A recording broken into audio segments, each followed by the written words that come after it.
Herkese merhaba, ben Zehra Kocabaş. Bugün sizlerle makrome kitap ayracı yapılışını paylaşacağım.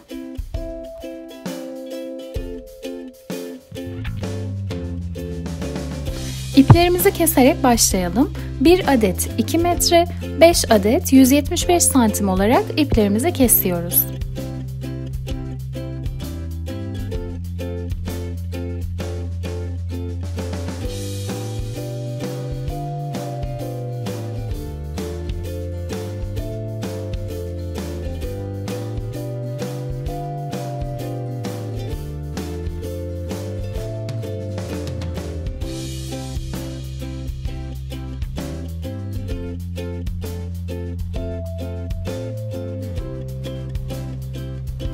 $2 metre olarak kestiğimiz ipten 80 santim ölçüyoruz ve bu kısmı sağ tarafa alarak 80 santim olan noktadan 10 adet sık iğne yapıyoruz.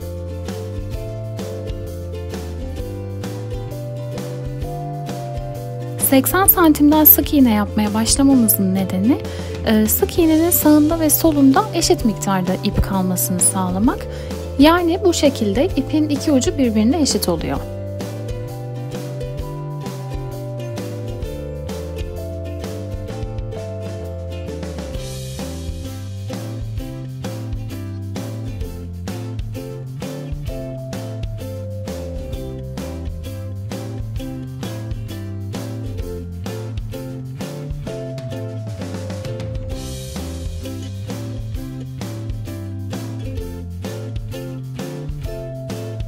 Sık iğneyi tamamladıktan sonra sık iğnenin sağında kalan ipi sol tarafa, solda kalan ipi de sağ tarafa geçiriyorum ve 2 kat olan kısma diğer 175 santim olarak kestiğim iplerimi bağlıyorum.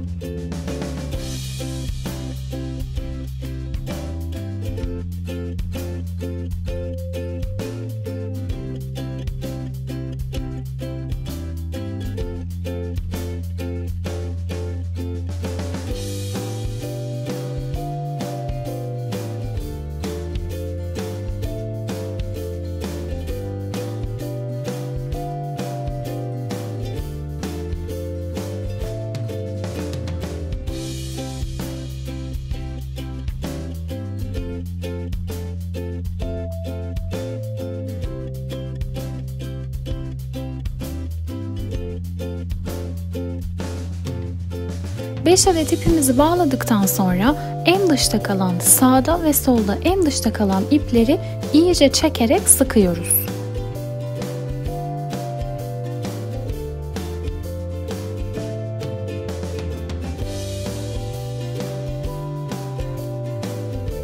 Şimdi kare düğüm tekniği uygulayarak başlıyoruz. Eğer bu noktada ihtiyaç duyarsanız temel düğüm teknikleri videoma göz atabilirsiniz. İlk sırada 3 adet kare düğüm atıyoruz. İkinci sırada 2 adet ve en sonda 3. sırada da tek bir tane kare düğüm atıyoruz.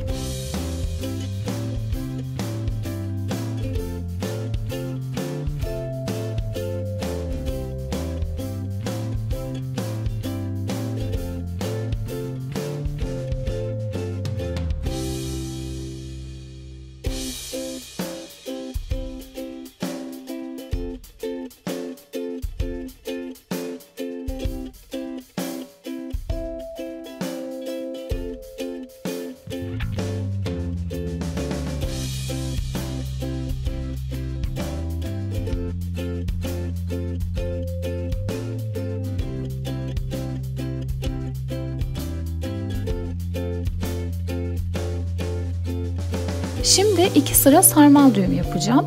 En dıştaki ipi hangi yönde sarmal düğüm yapacaksam o yönde sabit tutuyorum.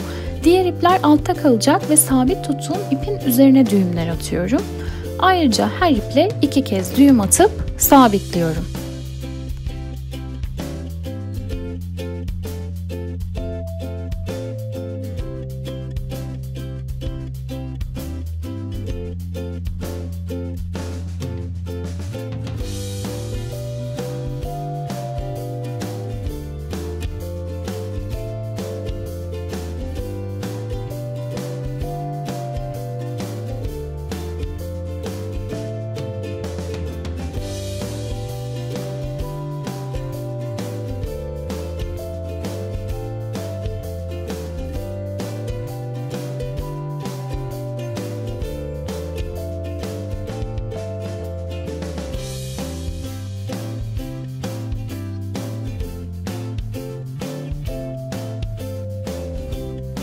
sarmal düğümlerime aşağıya doğru devam ediyorum.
Şimdi ilk sırada bir tane kare düğüm yapıyorum. İkinci sırada 2 ve üçüncü sırada 3 tane kare düğüm yapıyorum. Sonrasında 2 ve 1 olarak azaltarak tekrar aşağıda bir üçgen oluşturarak devam ediyorum.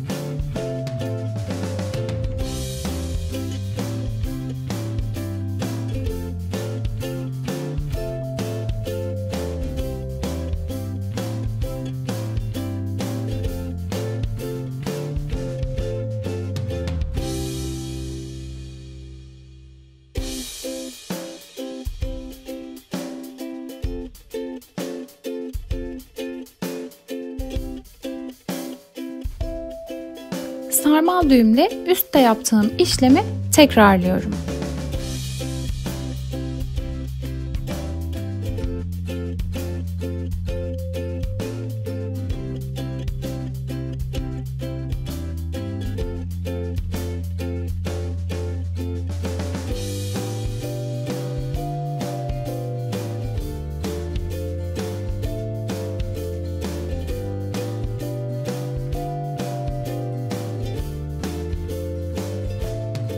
Son olarak bu ortada yaptığımız modelin aynısını tekrarlıyorum.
Ve bir tane ip keserek kitap ayracımın bitirişini yapıyorum.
Şimdi püskülünü yapıyoruz.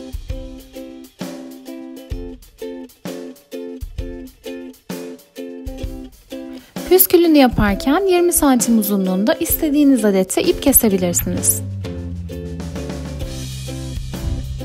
Bir de püskül kısmını bağlamak için 25-30 santim uzunluğunda bir ip kesmeniz yeterli olacak.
Ve kitap ayracımız hazır. Umarım faydalanabileceğiniz bir video olmuştur.